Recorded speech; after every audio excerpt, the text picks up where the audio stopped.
Welcome back, students.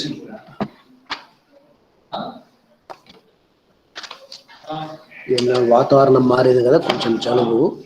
మీరు ఇతరత్ర ఏమనుకోవాలండి, corona నాకు ఏం లేవు, టెస్ట్ చేయించుకుంటున్నాను. ఓకే స్టూడెంట్స్,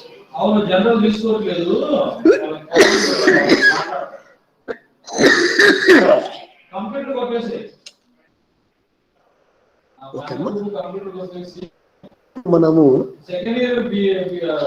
పోలవరం గురించి చెప్పుకుంటాం. దానికంటే ముందే మనం ఫస్ట్ పీరియడ్లో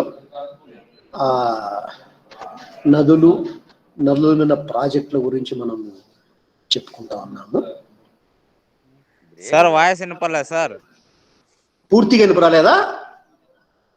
వినపడలేదు ఏ మాత్రం కూడా.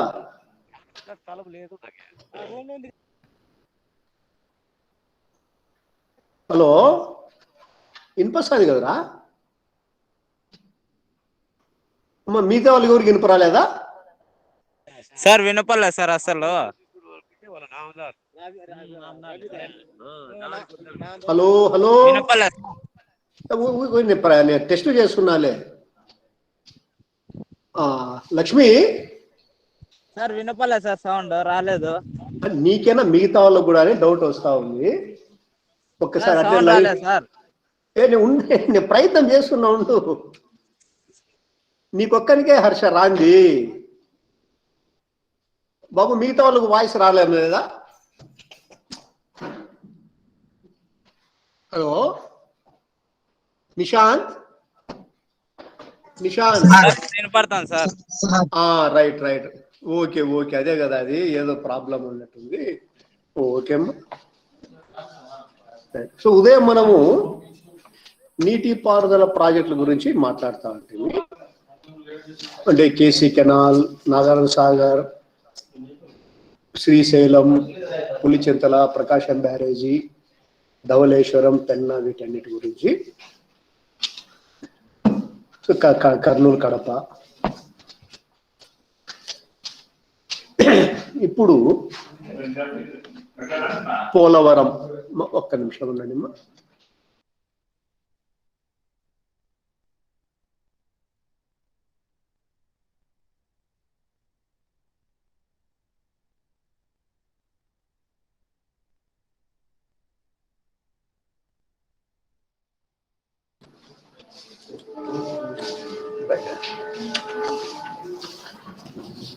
సో ఆ నేపథ్యంలో మనము ఇప్పుడు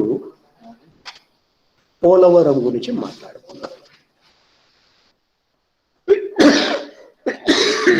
మీరు పోలవరం పేరు విన్నారా? మీరు సైలెంట్గా ఉండకూడదు. పోలవరం ప్రాజెక్ట్ గురించి విన్నారా?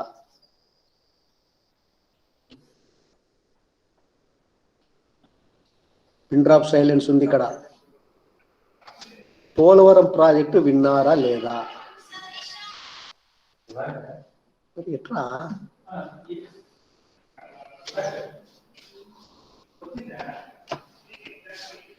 గత వారం కూడా మన ముఖ్యమంత్రి జగన్మోహన్ రెడ్డి గారు పోలవరం సందర్శించి ఎంతవరకు పూర్తయింది, ఇది ఎప్పుడు పూర్తి చేయాలి, డబ్బులు ఎంత కట్టాలి, ఎంత బాకీ ఉంది, ఇవన్నీ కూడా చర్చించారు కదా ఆయన.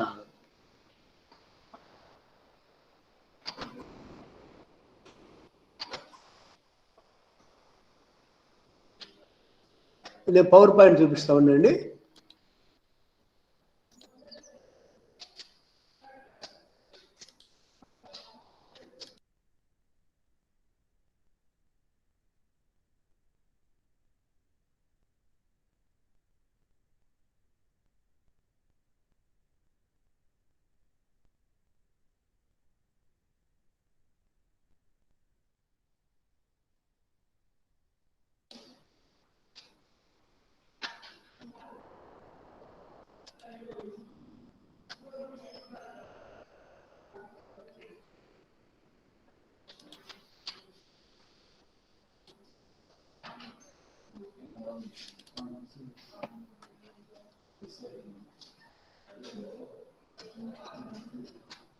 మా వెరీ సింపుల్గా బేసిక్ పాయింట్ నేను చెప్పినాను ఇక్కడ. పోలవరం ప్రాజెక్టు జాతీయ ప్రాజెక్ట్, ఇది నేషనల్ ప్రాజెక్టు, గోదావరి నది పైన నిర్మాణం ఇది. దీని లక్ష్యం 7 లక్షల ఎకరాలకు సాగునీరు. మీకు ఆల్రెడీ నోట్స్ కూడా మీకు ఇచ్చిన దీని మీద. అంటే ఈ ప్రాజెక్టు యొక్క ఇతర 7 లక్షల ఎకరాలకు నీరే కాకుండా విశాఖ స్టీల్ ప్లాంట్కు నీరు, అంటే విశాఖ ఉక్కు ఫ్యాక్టరీకి నీరు, విశాఖ నగరానికి నీరు అందించడం దీని లక్షణాలు. ఇది యాక్చువల్గా 1946లో, ఇప్పుడు కొత్తది కాదమ్మా, ఇది బ్రిటిష్ వారి కాలంలోనే దీని గురించి చర్చకు వచ్చింది. ఈ ప్రాజెక్టు ఆనాడు శ్రీరామ పాదసాగర్ డ్యామ్ అని పెట్టారు, మళ్ళీ మధ్యలో ఇందిరా సాగర్ డ్యామ్ అని పేరు పెట్టారు. సో ప్రస్తుతము పోలవరం ప్రాజెక్ట్ అని అంటున్నాము. కొత్త ప్రభుత్వం మరి ఏ పేరు పెడుతుందో మనం చూడాలి. ఓకేనా?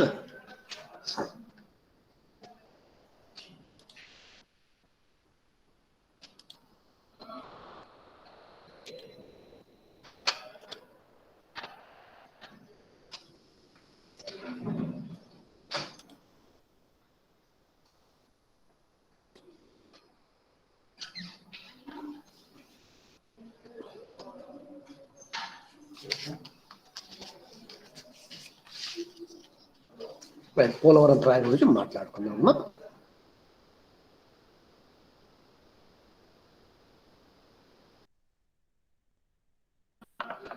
ఇంతవరకు మనం చెప్పుకున్నట్లు ఇది జాతీయ ప్రాజెక్ట్. ఈ ప్రాజెక్టు పశ్చిమ గోదావరి జిల్లాలో పోలవరం ప్రాంతంలో గోదావరి నదిపై నిర్మిస్తున్నారు. ఇది కూడా అతిపెద్ద బహుళార్థక సాధక ప్రాజెక్టు. దీనివల్ల 7 లక్షల ఎకరాలకు సాగునీరు అందించే లక్ష్యం ఇది. కేవలము గోదావరి జిల్లాలు, కృష్ణా జిల్లాని కాకుండా రాష్ట్రం మొత్తం అంతా కూడా దీనివల్ల లాభం పొందుతుంది. ఇది మరి డేట్ అయితే ఎక్స్టెండ్ అవుతా ఉంది, పలానా టైంకి అయిపోవాలని ప్రతి గవర్నమెంట్ టార్గెట్ పెట్టుకుంటా ఉంది. అయితే ఆ టార్గెట్స్ రీచ్ కాలేకుంది. నువ్వు చెప్పలే కదా, ఇది చాలా ప్రాచీన కాలం నుంచి ఉన్నటువంటి ప్రాజెక్ట్ ఇది, బ్రిటిష్ వారి కాలంలోనే. మళ్ళీ రాజశేఖర రెడ్డి గారు ముఖ్యమంత్రి అయిన 2004లో మళ్ళా దీని మీద బాగా ఎక్కువ ఫోకస్ పడింది. అయితే ఆయన అకస్మాత్తుగా మరణించడంతో అది కొంచెం వెనకడు పడింది. మళ్ళీ 2014లో తెలుగుదేశం గవర్నమెంట్ దాని మీద మళ్ళా కొంత కదలిక వచ్చింది. ఆ తర్వాత ఆ గవర్నమెంట్ దీన్ని పూర్తి చేయలేకపోయింది. ఇప్పుడు 2019లో వైసీపీ గవర్నమెంట్ వచ్చిన తర్వాత కూడా దాని మీద జగన్మోహన్ రెడ్డి గారు దృష్టి పెట్టారు. అది ఇట్లా మాది బాలారిష్టాలు దాటుకుంటూ కనీసం ఈ హయాంలోన పూర్తి అయితే నిజంగానే రాష్ట్రాన్ని చాలా బాగుపడతాయి.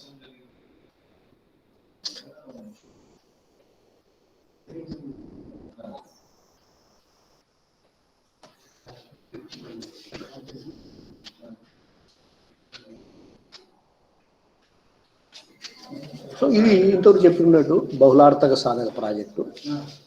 అంటే సముద్రంలోకి చాలా నీరు పోతా ఉంది. ఆర్థర్ కాటన్ ధవళేశ్వరం బ్రిడ్జ్ తర్వాత ఇంకా ఏమీ వీటిని మనము కాపాడే ప్రాజెక్ట్ లేకపోవడంతో వృధాగా వేల క్యూసెక్ల నీరు సముద్రంలో పోతా ఉంది. సో ఆ వృధాను అరికట్టి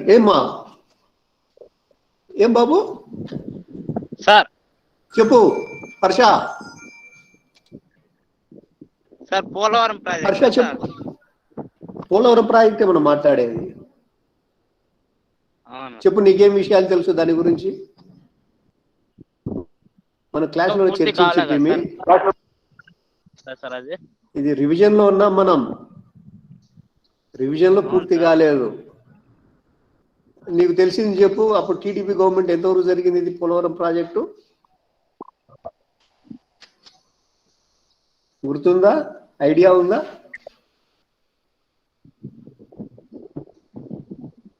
సరే నేను చెప్తాలేమ్మా, మళ్ళా రిపీట్ చేస్తాను. ఇది రివిజన్లో ఉన్నాం మనం.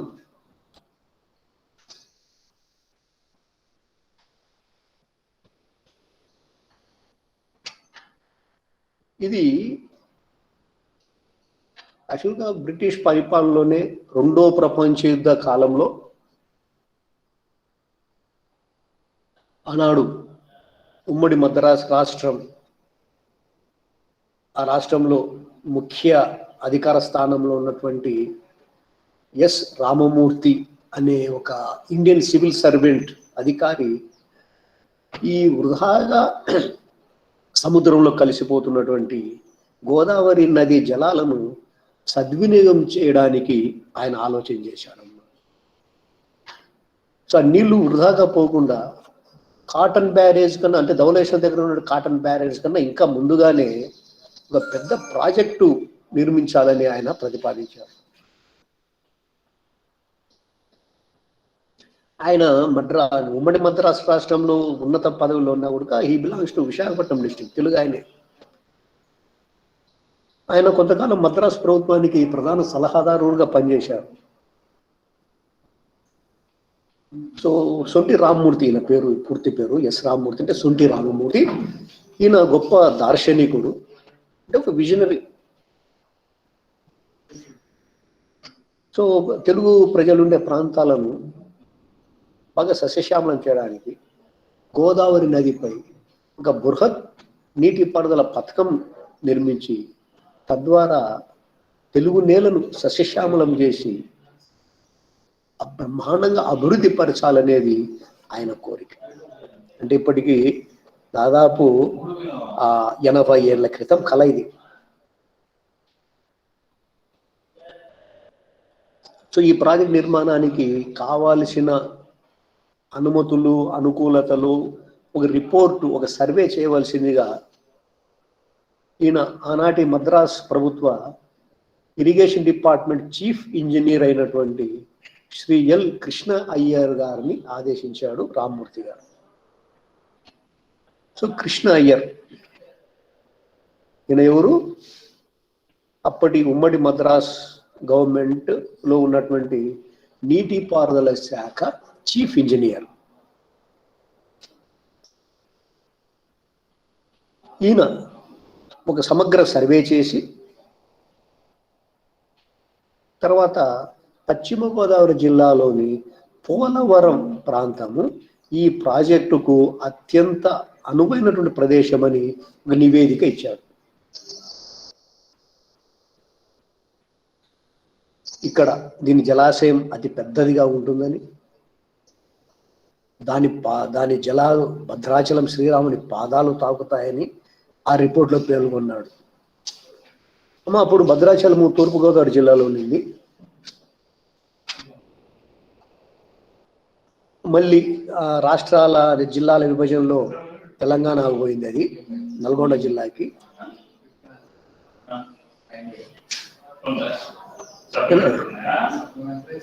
ఆంధ్రప్రదేశ్ ఏర్పడిన అనంతరం, అంటే ఇప్పుడు మళ్ళీ 2014 తర్వాత అదంతా కూడా ఖమ్మం జిల్లాలోకి పోయిందని చెప్తున్నారు. ఈ మధ్య 2014లో ఈ ప్రాజెక్ట్ కిందికి పోయి కొన్ని ప్రాంతాలను మళ్ళీ తిరిగి ఏపీలోకి ఇవ్వడం జరిగింది. తర్వాత నెక్స్ట్ అది చెప్పుకుందాం మనం.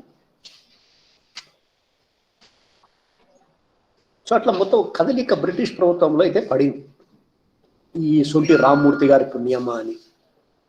ఆయన ఎల్ కృష్ణ అయ్యర్ కూడా ఒక అనుకూలమైన నివేదికని ఇచ్చాడు. అప్పుడే డిసైడ్ అయింది పోలవరం దగ్గర ఒక ప్రాజెక్ట్ కట్టాలని. సో 1948లో ఈ ప్రాజెక్టుకి, అంటే అప్పుడు ఇండిపెండెన్స్ వచ్చింది, ఈ ప్రాజెక్ట్ శ్రీరామ పాదసాగర్ డ్యామ్, శ్రీరామ పాద అంటే భద్రాచలం రాముని పాదాల దగ్గరికి ఉంది కదా, అందువల్ల ఆ పేరు కలిసి వచ్చేటట్టుగా, అట్లా అర్థం వచ్చేటట్టుగా శ్రీరామ పాదసాగర్ ప్రాజెక్టుగా దీన్ని పేరు పెట్టి అప్పుడే అనుమతి ఇవ్వడం జరిగింది. వినండి, అప్పటికి దాని ఖర్చు ఎంత అంటే 6.6 కోట్ల రూపాయలు. 6.6 కోట్ల రూపాయలు.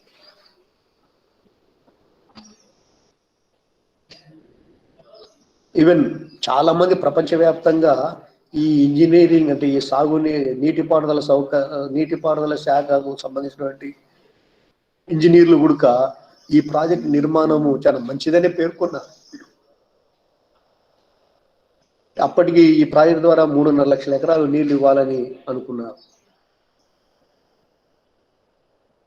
ఆ సమయంలో డాక్టర్ కేఎల్ రావు గారు కృష్ణానది మీద ఒక అక్విడక్ట్ నిర్మాణం చేసి, అంటే గోదావరి నీళ్లు కలుపుతూ దాని ద్వారా గుంటూరు జిల్లా వరకు గోదావరి నీళ్లు తీసుకుపోవాలని ప్రణాళిక రూపొందించింది. అయితే విచిత్రంగా బాధాకరం ఏమిటంటే,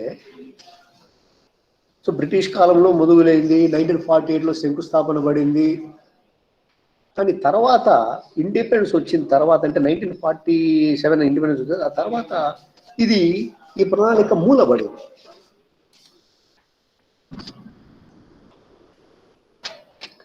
దాదాపు ఒక 20-25 ఏళ్ల పాటు దీన్ని తలుసుకునే వాళ్ళు లేడాయా.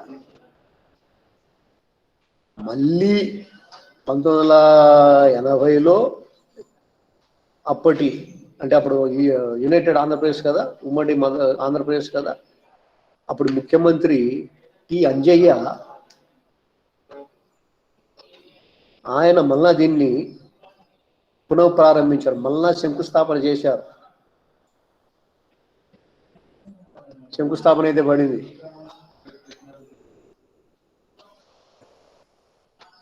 మళ్ళా ఎక్కడ వేసిన గొంగలు ఎక్కడే మిగిలేదు. మళ్ళీ ముఖ్యమంత్రులు మారుతున్నారు కానీ ఆ ప్రాజెక్ట్ అయితే అడుగు ముందుకు పోలేదు, శంకుస్థాపనలు పడినాయి అంతే.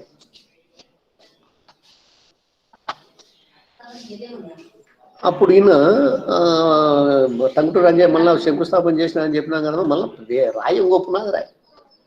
అప్పుడు దీనికి ఇందిరాసాగర్ అని పేరు పెట్టాడు ఆయన.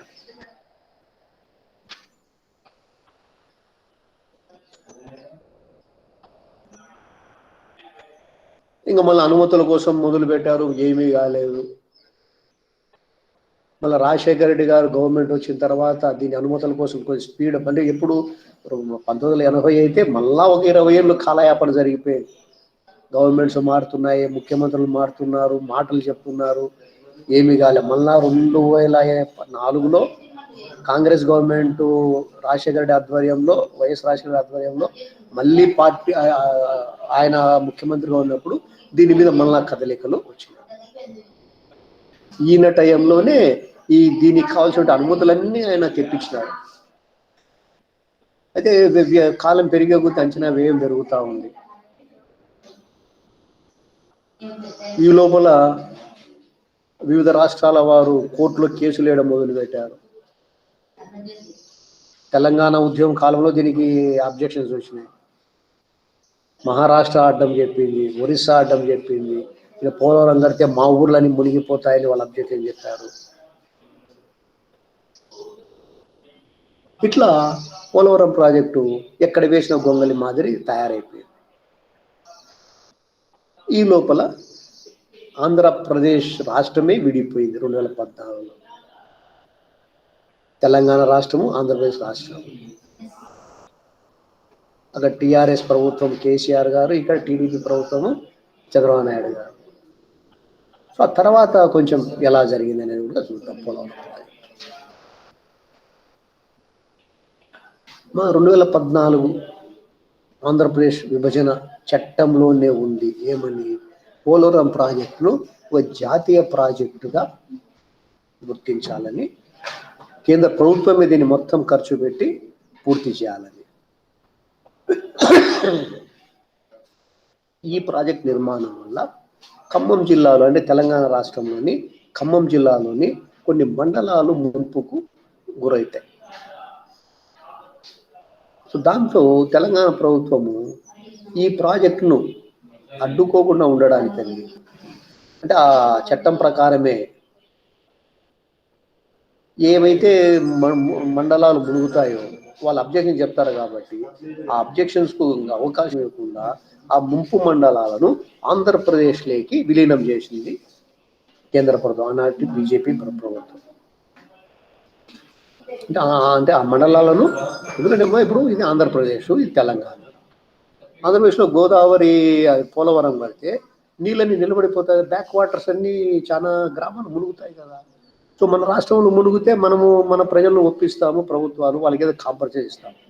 పొరుగు రాష్ట్రాలు గ్రామాలు మునిగితే వాళ్ళు ఊరుకోరు కదా, వాళ్ళకేం అవసరము, నీ రాష్ట్రంలో రైతుల కోసం వాళ్ళు ఎందుకు త్యాగాలు చేస్తామంటారు. సో ఆ మాట రానివ్వకుండా ఈ ప్రాజెక్టు వల్ల తెలంగాణలో ఏమేమి మండలాలు మునుగుతాయో ఆ ఖమ్మం జిల్లాలో ఆ మండలాలన్నీ కూడా ఆంధ్రప్రదేశ్లో విలీనం చేసేసారు. అవి మీది కాదే ఆంధ్రప్రదేశ్. సో తెలంగాణ ప్రభుత్వం కూడా కొంత చిన్న అపోజ్ చేసింది, కానీ చట్ట ప్రకారం ఉంది కాబట్టి ఆ విభజన చట్టంలో వాళ్ళు నోరు ఎత్తలేదు, మొత్తం విలీనం అయిపోయారు. సో గవర్నమెంట్ పశ్చిమ గోదావరి జిల్లాలు అంటే ఏపీలోని వెస్ట్ గోదావరి జిల్లాలో కలుపుతూ సెంట్రల్ గవర్నమెంట్ ఉత్తర్వులు జారీ చేసింది.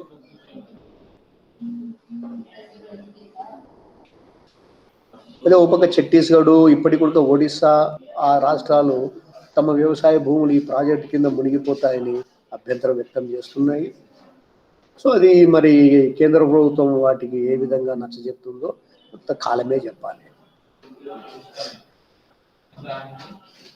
అయితే ఇక్కడ ఏం జరిగిందంటే 2014 తర్వాత ఇది జాతీయ ప్రాజెక్టు అని చెప్పినప్పటికీ ఈ పోలవరం ప్రాజెక్టు నిర్మాణాన్ని కేంద్ర ప్రభుత్వం ఆనాటి అంటే బీజేపీ ప్రభుత్వము ఆనాటి ఆంధ్రప్రదేశ్ ముఖ్యమంత్రి చంద్రబాబు నాయుడు గారు ముఖ్యమంత్రిగా ఉన్నప్పుడు ఆయన రిక్వెస్ట్ మేరకు, ఆయన అభ్యర్థన మేరకు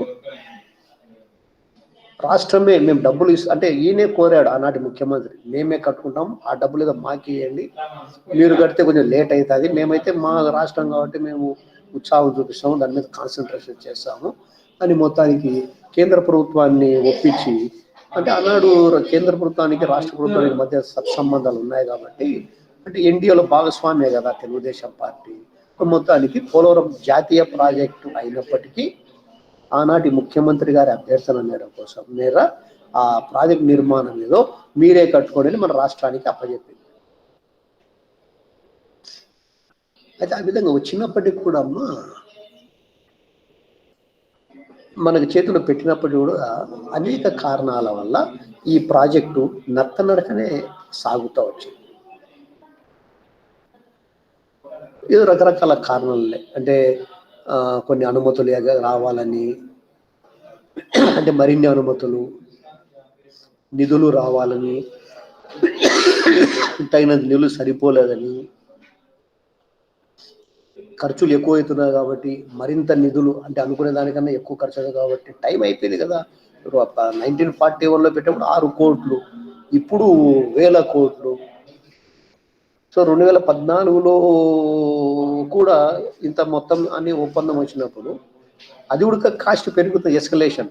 ఈరోజు ఇసుక ఖర్చు ఎట్లుంది, ఈరోజు ఇనుముకు అన్నీ పెరిగినాయి కదా, సిమెంట్ ఖర్చులు. దానికి తగినట్టుగా పెంచుతూ కేంద్ర డబ్బులు ఇవ్వాలని రాష్ట్ర అభ్యర్థన. కేంద్ర ప్రభుత్వం మాత్రం ఈ విషయంలో ఇంత మొత్తమే జరిగింది, మళ్ళీ మేము ఎక్స్ట్రా ఇవ్వడానికి అది కేంద్ర ప్రభుత్వం అంత సుముఖత చూపలేదు.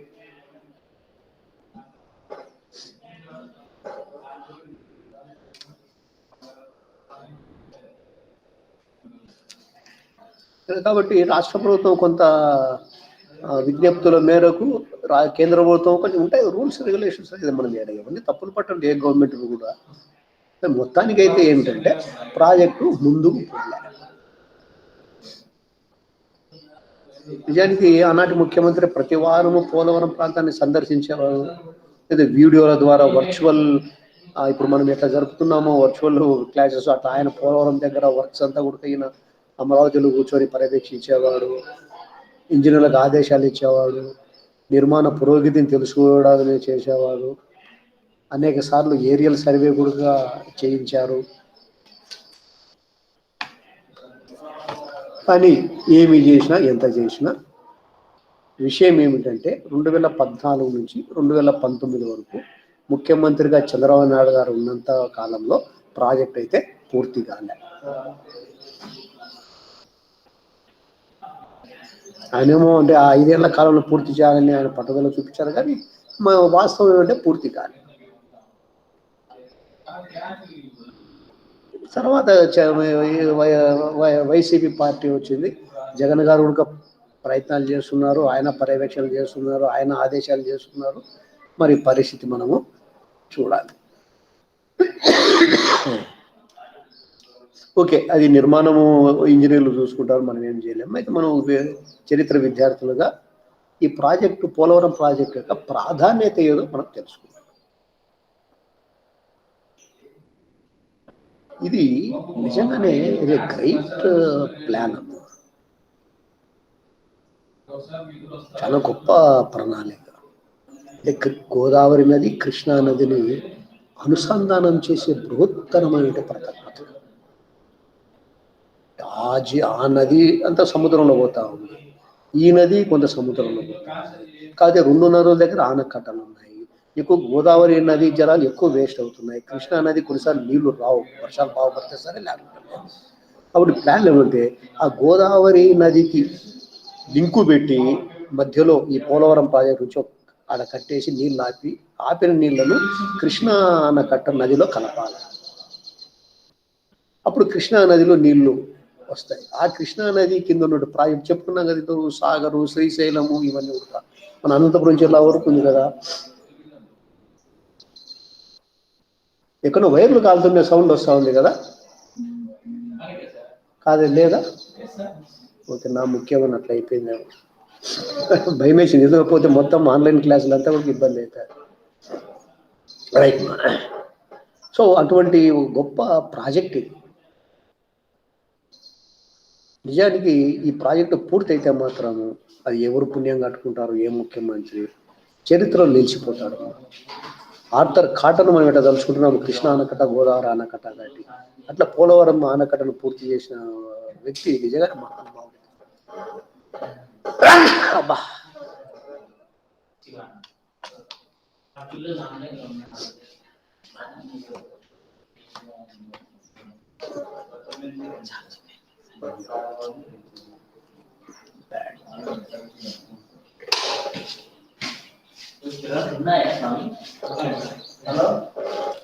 దీని ద్వారా ప్రత్యక్షంగా కృష్ణా జిల్లా, తూర్పుగోదావరి జిల్లా, ప్రకాశం జిల్లా, విశాఖపట్నం మరియు గుంటూరు జిల్లాల్లో డైరెక్ట్గా 7 లక్షల ఎకరాలకు నీరు అందుతారు సాగునీరు. తర్వాత కృష్ణా నదిలో కలిసిపోతే కృష్ణా నది కింద ఉన్నటువంటి అనేక ప్రాజెక్టులకు నీరు అందుతాయి. యావత్ ఆంధ్రదేశానికి ఇదొక జీవనాడి. మన శరీరంలో నరాల ద్వారా ఎట్లా మొత్తం బాడీకి అంతా రక్తం అందుతూ ఉంటుందో అట్లా ఈ పోలవరం ప్రాజెక్టు ద్వారా మొత్తం ఆంధ్రప్రదేశ్ అంతా కూడా నీళ్లు పారుతూ ఉంటాయి, సస్యశ్యామలు అవుతాయి. కరువు అనే మాట బహుశా మనము వినం ఇంకా భవిష్యత్తులో. కానీ ప్రభుత్వాలు అలసత్వం ప్రకటించి దీనికి అంత మరి ప్రాధాన్యత ఇవ్వలేదని చెప్పాలి. నిజానికి ఆంధ్రదేశంలో అందరి ఇది ఒక ప్రాంతం కాదు, మొత్తం మన ఆంధ్ర తెలుగు జాతి మొత్తం కనే కలయిక. ఈ ప్రాజెక్ట్ నిర్మాణంలో ప్రధానంగా 3 భాగాలు ఉన్నాయి. ఢిల్లీ అంటే మనం అంతా విమర్శలు చేస్తాం, కానీ నిజంగా కట్టడంలో చాలా సమస్యలు ఉంటాయి. దీంట్లో 3 భాగాలు ఉన్నాయి.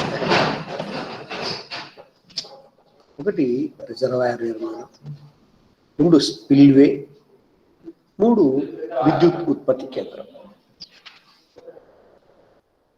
అంటే స్పిల్వే పనులు అయిపోయినట్టు నిన్న మన పేపర్లో చూసాం, ఫోటోలో చూసాం.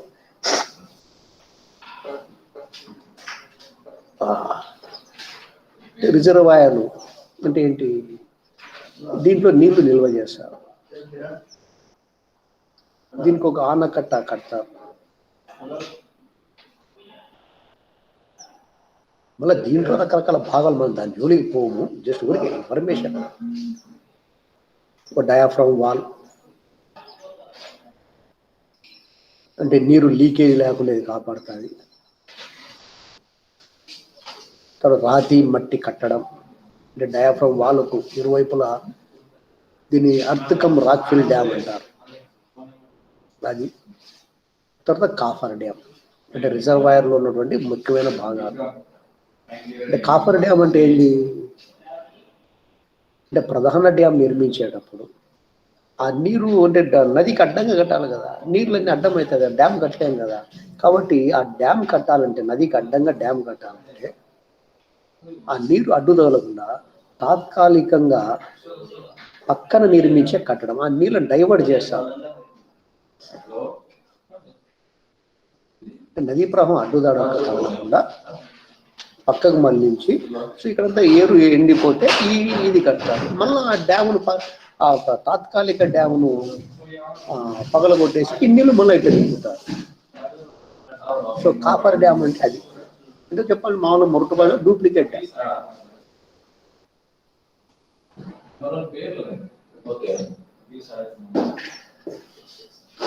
ఓకేనా. సో ఎన్ని ఉన్నాయి దాంట్లో. స్పిల్వే అంటే రిజర్వాయర్ నుండి నీటిని విడుదల చేస్తారో మీరు డ్యాములు చూసింటారు చూడండి, ఈ స్పిల్వే ఉపయోగపడతాయి. 2 కొండల నడుమ దీన్ని నిర్మిస్తున్నారు.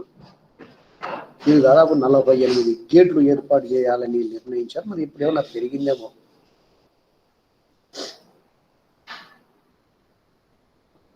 సో స్పిల్వే అది కూడా పూర్తయిందని నేను నిన్న పేపర్లో ఫోటోలు చూశాను. అది మనకి టెక్నాలజీ దాని మీద ఐడియా పూర్తి లేదు, పేపర్స్ తెలుసుకోవాల్సింది. తర్వాత కాలువలు నిర్మాణం చేయాలి. ఈ పోలవరం రిజర్వాయర్ 2 కాలువలు ఉంటాయి, ఒకటి కుడివైపు ఒకటి ఎడమ వైపు. ఈ కుడి ఎడమ కాలువల ద్వారానే నీటిని తరలిస్తారు. పట్టిసీమ ఈ పథకంలో ఒక అంతర్భాగం. కుడి కాలువలో పోలవరం వ్యయము పెరుగుతా ఉందమ్మా. మొదలుపెట్టినప్పుడు 6 కోట్లు అయితే మళ్ళా 2013-14 అంటే మన ఆంధ్రప్రదేశ్ విభజన చట్టంలో ఒప్పుకున్న మాట, అప్పుడు అనుకునే మాట 58,000 కోట్ల రూపాయలు. మళ్ళా పెరిగిందని మళ్ళీ గవర్నమెంట్ పెడతా అంటే స్టేట్ గవర్నమెంట్, సెంట్రల్ గవర్నమెంట్ దానికి ఒప్పుకోవడం లేదు. ఇదంతా మొత్తం అంతా కూడా సెంట్రల్ గవర్నమెంట్ ఇవ్వాల్సిందే. అయితే ఆ 58,000 కోట్ల రూపాయల్లో సగాని పైగా పునరావాసం అంటే ఏంటి?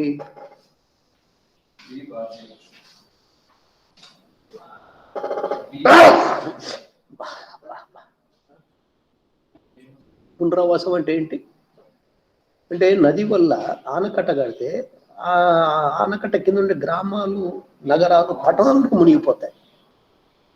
సో వాళ్లకు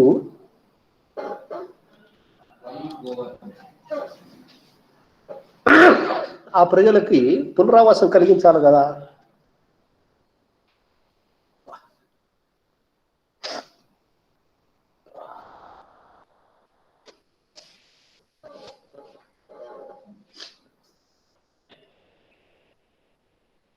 అంటే వాళ్ళు వేరే చోట ప్రత్యామ్నాయంగా చూపించాలి, పట్టణాలు, గ్రామాలు, వాళ్ళకి ఇండ్లు కట్టడానికి, వాళ్ళ పొలాలు మునిగిపోతే దానికి డబ్బులు, వేరే పొలాలు కొనుక్కోవడానికి, బిజినెస్ కాంపన్సేషన్.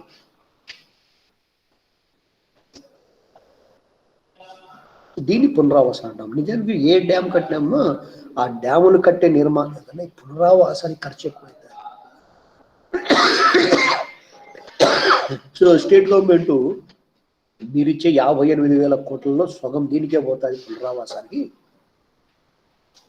కాబట్టి పెంచండి అంచనా అని స్టేట్ గవర్నమెంట్ అంటారంటే, సెంట్రల్ గవర్నమెంట్ అంటే ఎంత మాకు సంబంధం లేదు, మొత్తం 58,000 కోట్లు మీరు కట్టుకోండి, పునరావాసం ఇట్లా ఏమైనా ఎక్స్ట్రా ఉంటే రాష్ట్రమే భరించాలా.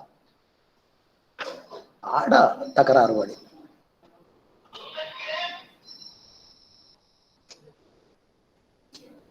సో అయినప్పటికీ ఓకే, ఈ వాదోపవాదాలు, ఈ చర్చలు, ఉపచర్చలు, ఈ డిమాండ్లు, విమర్శలు, వీటి మధ్యనే పనేమో కొంత జరుగుతూ ఉంది. అనుకున్నంత వేగంగా కాకుండా కొంచెం జరుగుతూనే ఉంది.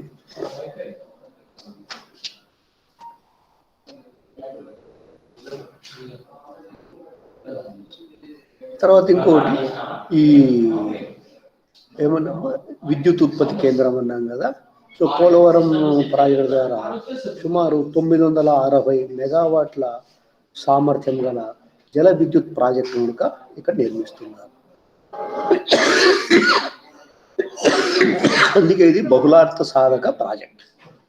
సాగునీరు, తాగునీరు, ఫ్యాక్టరీలకు నీరు, విద్యుత్ ఉత్పత్తికి నీరు.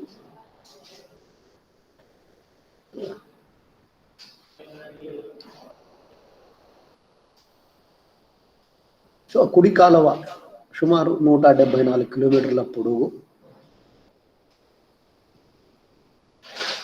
ఎడమ కాలువ 181 కిలోమీటర్ల పొడవు.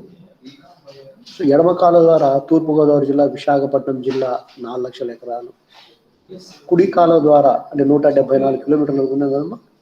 పశ్చిమ గోదావరి, కృష్ణా జిల్లా దాదాపు గుంటూరు వరకు కూడా సుమారు 3 లక్షల ఎకరాలకు నీరు, అంటే 7 లక్షల ఎకరాలకు నీరు.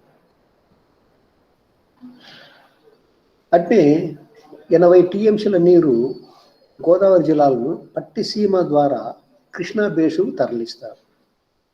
తద్వారా ఆ లింక్ ఇంతవరకు చెప్పినానే, కృష్ణా గోదావరి కృష్ణా జల నదుల అనుసంధానం అని. సో ఇట్లా నీళ్ళు అందిస్తే 80 టీఎంసీల నీళ్లు రాయలసీమలో ఉన్నటువంటి త్రాగునీరు, సాగునీటి అవసరాలు సుమారుగా తీరుతాయి.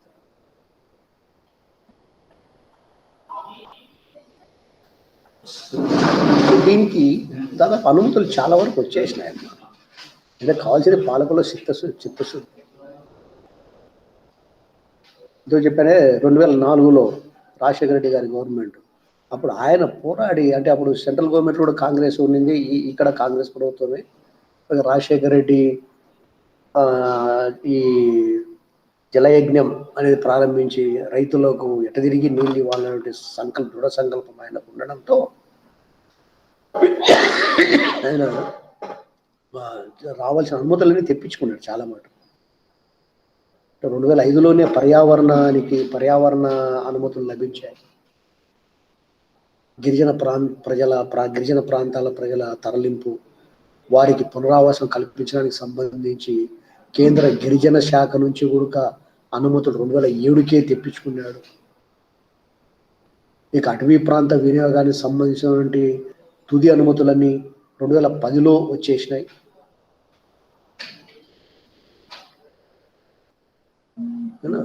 సో మొత్తానికి దీంట్లో అనుమతులు అయితే వచ్చేసినాయి. అంటే కొన్ని వేరే పక్క రాష్ట్రాలు కొంత అభ్యంతరం చెప్తున్నాయి.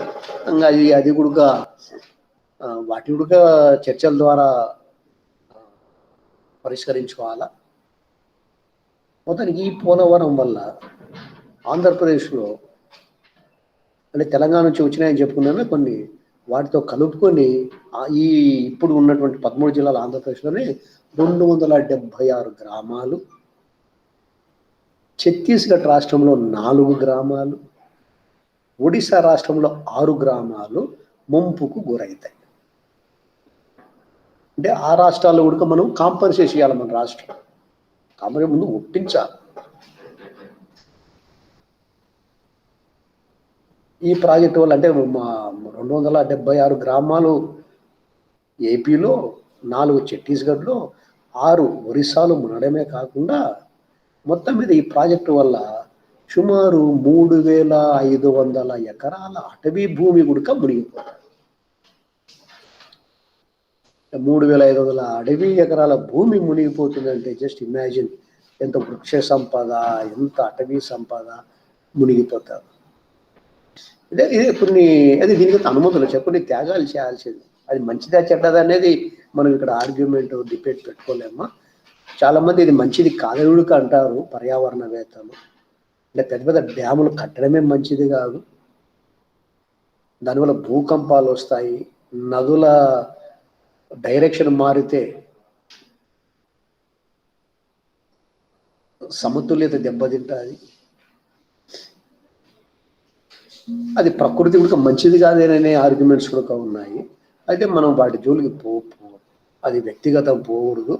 అంటే ప్రాజెక్టుల వల్ల నీళ్ళు వస్తాయి, ఎడారి ప్రాంతం లాంటి రాయలసీమ లాంటి ప్రాంతాలు కొంచెం పచ్చగా అవుతాయి కాబట్టి లాభాలు ఉన్నాయి. ఇంకా నష్టాల గురించి మనము ఆర్గ్యుమెంట్ తెల్లారదు అన్నా. అదే మీ మనసుల్లో ఉంటుంది కాబట్టి నేను చెప్తున్నాను. నష్టాలు కూడా ఉన్నాయి దీనివల్ల. అంటే ప్రభుత్వం దృష్టిలో లేదా వ్యవసాయదారుల దృష్టిలో లేదా ఆర్థిక పరంగా ఇది లాభము. అనే ఉద్దేశంతో అడుగు ముందుకేశారు.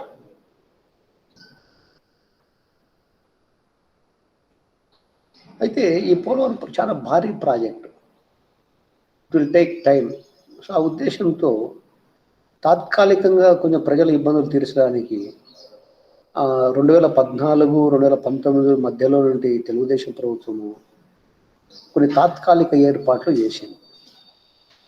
దాంట్లో భాగమే Pattiseema project, Purushottapatnam project, lift irrigation project, ఎత్తిపోతల ప్రాజెక్టులు అమ్మాయి. నిజానికి దీని మీద చాలా విమర్శలు వచ్చాయి. లేదా దుబారా ఖర్చు ఇది అని చెప్పి ఆనాటి ప్రతిపక్షం నాయకుడు జగన్మోహన్ రెడ్డి గారు విమర్శించారు. కేంద్ర ప్రభుత్వం కూడా ఇది పోలవరం ప్రాజెక్టులో భాగం కాదు, దీనికి డబ్బులు కేంద్ర ప్రభుత్వం ఖర్చు పెట్టదు, కాబట్టి పట్టిసీమ కానీ పురుషోత్తపట్నం ప్రాజెక్ట్, ఎత్తిపోతల ప్రాజెక్టులకు రాష్ట్రమే తన సొంత ఖర్చులతో మీరు పెట్టుకోవాలా అంటే ఆనాటి చంద్రబాబు నాయుడు గవర్నమెంట్ ఓకే మేమే ఖర్చు పెట్టుకుంటాము అని చెప్పేసి దాన్ని ఆయన ప్రారంభం చేశాడు. తర్వాత అది తాత్కాలిక ప్రాజెక్టే. పోలవరం ఒకసారి పూర్తయితే దానికి వాల్యూ పోయింది. అందువల్ల సెంట్రల్ గవర్నమెంట్ దీనికి కొంత అభ్యంతరం చెప్పింది, దుబారా ఖర్చు అని చెప్పింది. కానీ స్టేట్ గవర్నమెంట్ అంటే చంద్రబాబు నాయుడు గవర్నమెంట్ ఏమంటే కొంచెం తాత్కాలికంగా ఇబ్బందులు మిగుతాయి ప్రజలకని మొదలు పెట్టారు. సో పట్టిసీమ అనేది పోలవరం మండలంలో పట్టిసీమ అనే గ్రామం వద్ద ఎత్తిపోతల పథకాన్ని ఆనాటి టీడీపీ ప్రభుత్వం ప్రారంభించింది. దీన్ని సుమారుగా ఆనాటి ప్రభుత్వము 1300 కోట్లు ఖర్చు పెట్టింది. పురుషోత్తపట్నం ఎత్తిపోతల పథకాన్ని కూడా 1600 కోట్లు ఖర్చు పెట్టింది.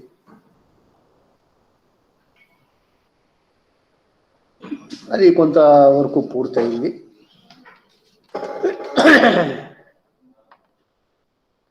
ఇలా పోలవరం ప్రాజెక్టు ఒక అడుగు ముందుకు 2 అడుగు వెనక్కి మాదిరి నడుస్తూ ఉందన్నమాట. లేటెస్ట్ సమాచారం అంటే కొంత ఆశాజనకంగానే ఉంది అంటే పేపర్ రిపోర్ట్లు మనము చూస్తున్నాము. కొంతవరకు బాగానే స్పీడు పెరుగుతూ ఉంది, అయిపోవచ్చు. ఇది కూడా ఈ కొత్త ప్రభుత్వం వచ్చిన తర్వాత కొన్ని డేట్లు పెట్టింది. 2021కి అయితే 2022 అంటూ ఎక్స్టెండ్ చేస్తూ పోతా ఉంది. ఒకవేళ పట్టుదల చిత్తశుద్ధి ఉంటే కొంచెం డబ్బులు సమకూరితే కేంద్ర ప్రభుత్వం కూడా ఉదారంగా కొంచెం డబ్బులు ఇస్తే బహుశా అయిపోవచ్చేమో. లేకుంటే మళ్ళీ ఇంకా చెప్తున్నా కదా, ఏ మహానుభావుడు దీన్ని ప్రారంభిస్తాడో తెలియదు. అది చివరికి ఎవరికి పేరు దక్కుతుందో మనకు తెలియదు. సో ఇది 2014 నుంచి 1956 నుంచి 2014 వరకు మధ్య కాలంలో ఆంధ్రప్రదేశ్లో ఉన్నటువంటి నదీ వ్యవస్థల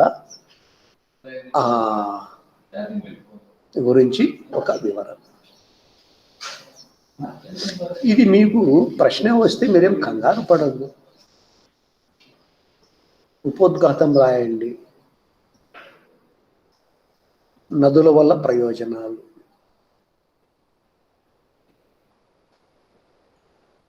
ఈ ప్రాజెక్టు వల్ల ఎటువంటి ప్రయోజనాలు లేవు. మీరు దాదాపు మీరందరూ కూడా రైతు కుటుంబాల నుంచి వచ్చారు కాబట్టి వ్యవసాయానికి నీళ్ళు అందిస్తే ఎటువంటి లాభాలు ఉన్నాయి. సో నదుల వల్ల కేవలం సాగునీరే కాదు, త్రాగునీరు, జల విద్యుత్తు ఉంటుంది. ఇంకా కాలువలు బాగా వెడల్పుగా ఉంటే రవాణా కూడా జరుగుతుంది. చాలా తక్కువ ఖర్చుతో, తక్కువ పొల్యూషన్తో రవాణా కూడా జరుగుతుంది. కాబట్టి ఆర్థిక పరంగా రాష్ట్రము ముందడుగు పోవడానికి చాలా అవకాశాలు కల్పిస్తాయి నదులు.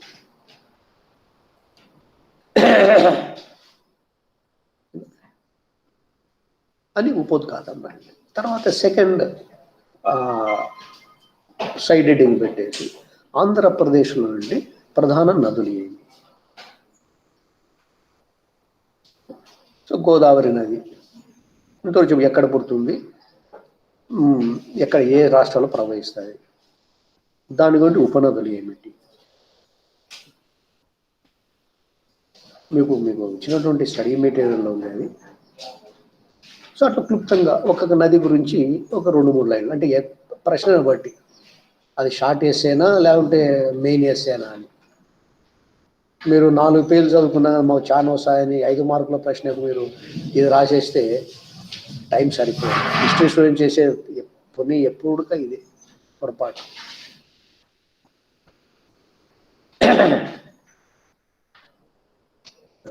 సో అట్లా గోదావరి నది గురించి ఒక ప్రశ్నను బట్టి ఒక 2-3 లైన్లు. మహారాష్ట్ర త్రయాంబకంలో పుడుతుంది. తూర్పుగోదావరి జిల్లాలో అంతర్వేదిలో కలిసిపోతాయి, 2-3 చోట్ల కలిసిపోతాయి. దాని ఉపనదులు మంజీరా, ప్రాణహిత, ఇంద్రావతి, శబరి, సీలేరు, రాయ్. తర్వాత కృష్ణానది. కృష్ణానది వల్ల ఉపయోగాలు, కృష్ణానదికి ఉన్నటువంటి ఉపనదులు,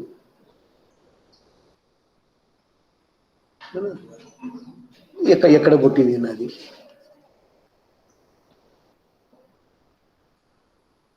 మహాబలేశ్వరం, మహారాష్ట్రలోని మహాబలేశ్వరం పుట్టింది. బంగాళాఖాతంలో కృష్ణా జిల్లాలో నుండి హంసల దీవి దగ్గర కలుస్తాయి. దీని ఉపనదులు ఏమిటి? దిండి, పాలేరు, మున్నేరు, కొయిన. ఉపనదులు రాయండి. పెన్నా నది, రాయలసీమ వాళ్ళు కాబట్టి మనం మర్చిపోం పెన్నా నది గురించి. ఇక కొంత అంటే పెద్ద నదులు కాదు, నాగావళి, వంశధార, శ్రీకాకుళం జిల్లా. సో ఇవి 2వ పారాగ్రాఫ్లో నదులు, ముఖ్యమైన నదులు. తర్వాత నెక్స్ట్, ఆంధ్రదేశంలో ఈ నదులను ఉపయోగించుకొని ఏర్పడినటువంటి ప్రధాన ప్రాజెక్టులు. జనరల్గా మీరు పుస్తకం లేకపోవడం అక్కర్లేదు. మనకు ఏం ప్రాజెక్టులు ఉన్నాయి? నాగార్జున సాగర్, శ్రీశైలం, ప్రకాశం బ్యారేజ్. ఇద్దరు మీరు పీపీటీలో చూశారు కదా ఆ ప్రాజెక్ట్ అన్ని. ప్రకాశం బ్యారేజ్, పులిచింతల, ధవళేశ్వరం, పెన్నా ప్రాజెక్టులు. ఇక్కడ పోలవరం ఎక్స్ట్రా స్పెషల్ ప్రశ్న రాకుంటే ఈ ప్రశ్నకి ఇదే పోలవరం కూడా రాయండి.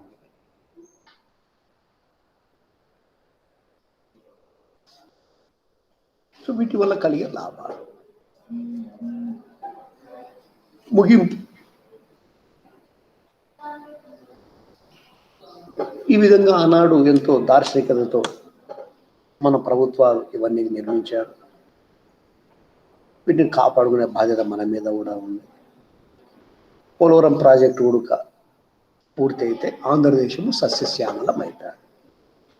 సో ఇక ఒక సీక్వెన్స్లో మీరు సొంత వాక్యాలతో రాసుకుంటే మీరు అంటే మీరు చదవండి. ఇంకా డేటా, డీటెయిల్స్, స్టాటిస్టిక్స్ ఇవన్నీ కూడా అవసరమే. అదే నేను చుచ్చాయగా చెప్పినాను. మీరు ఇది మెయిన్ థీమ్ గుర్తుపెట్టుకుంటే మళ్ళా ఈ మిగతా కరెక్ట్గా టీఎంసీలు ఏంటి, ఎన్ని మీటర్ల పొడవు ఉంది, ఎన్ని మీటర్ల వెడల్పు ఉంది, ఈ టెక్నికాలిటీస్ మీరు చదువుకోవచ్చు.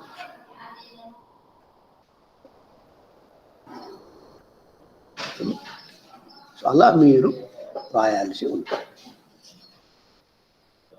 ఓకేనా? ఇప్పుడు మీరు ఏమన్నా మీ డౌట్స్ ఉంటే, ప్రశ్న ఏమన్నా ఉంటే దయచేసి అడగండి.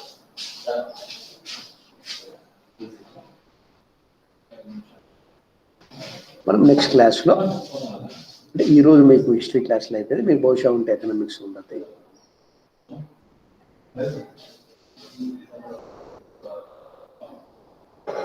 రేపు సండే కాబట్టి మనం సోమవారం నుంచి ఈ చాప్టర్లో అంటే మిగతా ఈ కోర్సు అంటే మిగతా అంశాల గురించి మనము చర్చిద్దాం. ఓకేనా? So any questions? మీకు అర్థమైంది ఈ పాఠం? క్లారిటీ మీరు ప్రశ్న రాయగలరా? మీరు క్వశ్చన్ చేస్తే ఏమండి?